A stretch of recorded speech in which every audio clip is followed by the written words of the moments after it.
আসসালামু আলাইকুম, ওয়েলকাম করছি রানআউটে। সেই সাথে অন্যান্য ধর্মের যারা আছেন তাদেরকে মন থেকে অভিনন্দন জানিয়ে শুরু করছি আজকের ভিডিওটা পুরো দেখার অনুরোধ জানালো। আমার মনে হয় বিশ্ব ক্রিকেটে সব থেকে লাকি টিম হচ্ছে বাংলাদেশ। আমার কথাটা শুনে হয়তো আপনারা প্রথমে একটা হাসি দিবেন, এবং যদি আপনি হাসেন তাহলে আপনার হাতটা ফ্রি হয়ে যাবে বাকি ভিডিওটা দেখলে, এবং বাকি কথাগুলো যদি মনোযোগ দিয়ে শোনেন। কেন এবং কি কারণে বললাম, আসলে আমি আবারও বলতেছি, বাংলাদেশ এমন একটা লাকি টিম যারা হেরে গেলে তাদের অজুহাত দাঁড় করার না কোনো ওয়ে নাই, মানে কোনো অজুহাতটাতে দাঁড় করাবে তাদের খুঁজতে হবে না, তারা অজুহাত একদম রেডি। কারণ বাংলাদেশ হেরে গেলে তাদের কোনো জবাবদিহিতা নাই। হ্যাঁ, এমন না যে তাদের পিছনে লাথি মেরে তাকে বের করা হবে। বাংলাদেশ হেরে গেলে সবসময় আমরা দোষ ত্রুটি ভুলগুলা জানার ট্রাই করি, তারা কোথায় দোষ করলো, কি কারণে হারলো এবং কিভাবে হারলো। ঠিক এইবারও চ্যাম্পিয়ন্স ট্রফির প্রথম ম্যাচে যখন ভারতের কাছে একদম নাস্তানবুদ, একবারে সবকিছু উপর নিচ খুলে ন্যাংটা, তখন বাংলাদেশের একদম সুন্দর একটা অজুহাত যে বাংলাদেশ হারার পিছনে তামিম ইকবাল খানই দায়ী। এবং তামিম ইকবাল খান যদি দুবাইতে না যাইতো, যদি সেই পার্টিটা না দিত, তাহলে বাংলাদেশ ওই খাবারগুলো খাইতো না। না খেলে সৌম্য, শান্ত, তানজিদ তামিম, মুশফিকুর রহিম সবাই খুব ভালো ব্যাটিং করতো। এটাই বোঝাইতে চাইতেছেন, তাই তো? যে তামিম ভাই তাকে রাতে একটা ডিনারের ট্রিট দিছে, সেই ট্রিটে তারা চিকেন খাইছে, বিভিন্ন কোমল পানীয় জিনিস খাইছে, মানে সাদা পানি যেটাকে বলে রঙিন কালারফুল, সেই পানি খাইছে, সফট ড্রিঙ্কস বলতেছেন, এটা বলতেছেন, ওটা বলতেছেন, খেয়ে বাংলাদেশ দলের এই অবস্থা। আচ্ছা ভাইয়া, আইসিসি চ্যাম্পিয়ন্স ট্রফিতে যে বাংলাদেশ খেলতে গেছে, হ্যাঁ, যাওয়ার আগে বা পরে বা এর আগে যতগুলো চ্যাম্পিয়ন্সে মানে আইসিসি যেগুলো ইভেন্ট বাংলাদেশ খেলতে গেছে, সেখানে কি বাংলাদেশের কোনো প্রকার মানে দোষ ছিল না? তারা কি খাওয়া দাওয়া করে নাই? তারা কি না খেয়ে খেলতে নামছে? নাকি বাংলাদেশের ঠিক বাঙালি কালচারের খাবার পান্তা ভাত খেয়ে তারা খেলতে নামছিল? আমি অবাক হয়ে গেছি, কারণ বাংলাদেশ আসলেই একটা চরম লাকি টিম, যারা হেরে গেলে তাদের অজুহাতের কোনো কমতি নাই, বা তাদের অজুহাত একদম রেডি।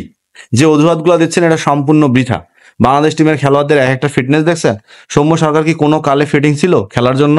আবার অনেকেই বলতেছেন সৌম্যর থেকে লিটন অনেক ভালো ছিল। আরে ভাই, সৌম্য যে গোয়ালের গরু, লিটনও সেই গোয়ালের গরু, দুইটাই একই। কিন্তু এদেরকে বারবার আসা যাওয়া সুযোগটা দেন, রাস্তাটা থাকে, এই কারণে এদের পারফরমেন্স আপ অ্যান্ড ডাউনসের মধ্যে থাকে। অথচ ইন্ডিয়ান টিমটার দিকে তাকান, গিল সৌম্যর হার্টের বয়স হবে, তারপরও ঠান্ডা মাথায় খেলে ম্যাচটা বের করে দিল। ঠিক সেম ভাবে যদি ইন্ডিয়া আগে ব্যাটিং করতো না, আপনারা হয়তো ভাবতেছেন যে 45 বা 46 রানে ইন্ডিয়া ওভারে গিয়ে ইন্ডিয়া ম্যাচ জিতছে, এই কারণে আপনারা ইন্ডিয়াকে খুব দুর্বল মনে করতেছেন।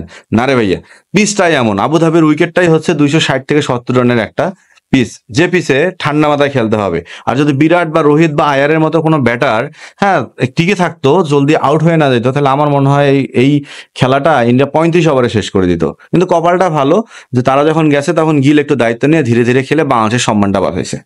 তাছাড়া বাংলাদেশ হারার জন্য বাংলাদেশ নিজেরাই দায়ী। তারা যদি এই ফালতু আর জঘন্য ব্যাটিংটা না করতো, ইন্ডিয়ার সাথে যদি কালকের ম্যাচটাতে 350 থেকে 320 রানের মতো টার্গেট দিত, তাহলে এমন বাজেভাবে হারতে হইতো না। আর আমরা হচ্ছে বাঙালি বেহায়া বাঙালি সাপোর্টার, যারা সবসময় বাংলাদেশ হেরে গেলে বাংলাদেশ কেন হারলো, কি কারণে হারলো, তার জন্য অজুহাত দাঁড় করান। কেন কালকে অজুহাত দাঁড় করাইতে পারেন নাই যে আইসিসি থেকে ইন্ডিয়াকে ফুল সাপোর্ট দেওয়া হয়েছিল, এই কারণে বাংলাদেশ ম্যাচ হেরে গেছে, ইন্ডিয়া ম্যাচটা জিতছে?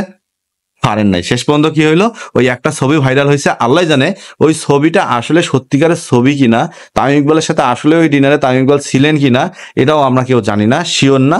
একটা সোশ্যাল মিডিয়ার একটা ছবি দেখে অলরেডি সব জায়গাতে পোস্ট, সব জায়গাতে নিউজ, যে বাংলাদেশ এই রাতের খাবার খেয়ে একদম হয় না। কিন্তু ইন্ডিয়া কি তামিম ইকবালকে পাঠাইছিল যে ভাই আপনি গিয়ে ওদেরকে একটু খাওয়ায় দাওয়ায়, নাকি আপা ফোন করে বলেছিল যে তামিম তুই যা গিয়ে প্লেয়ারদেরকে একটু খাওয়া, ভালো মন্দ খেয়ে ওদের পেটটা ভারী করে, পেটটা ফুলাই নিয়ে তারপর খেলতে নামা?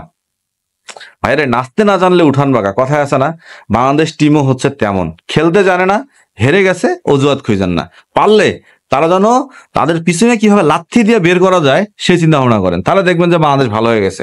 এছাড়া বাংলাদেশ টিমের ওই যতই অনুশীলন করেন, এতদিন বলছিলেন না যে মোহাম্মদ সালাউদ্দিন স্যার আসলে ব্যাটারদের উন্নতি হবে, বোলারদের উন্নতি হবে। সালাউদ্দিন স্যার তো সে কয়টা সিরিজ ধরেই আছে। সালাউদ্দিন স্যার থাকা অবস্থায় তো আফগানিস্তানের সাথেও আসলে ফিরে আসলাম। তাহলে তাহলে এখন কাকে কাকে চাইবেন?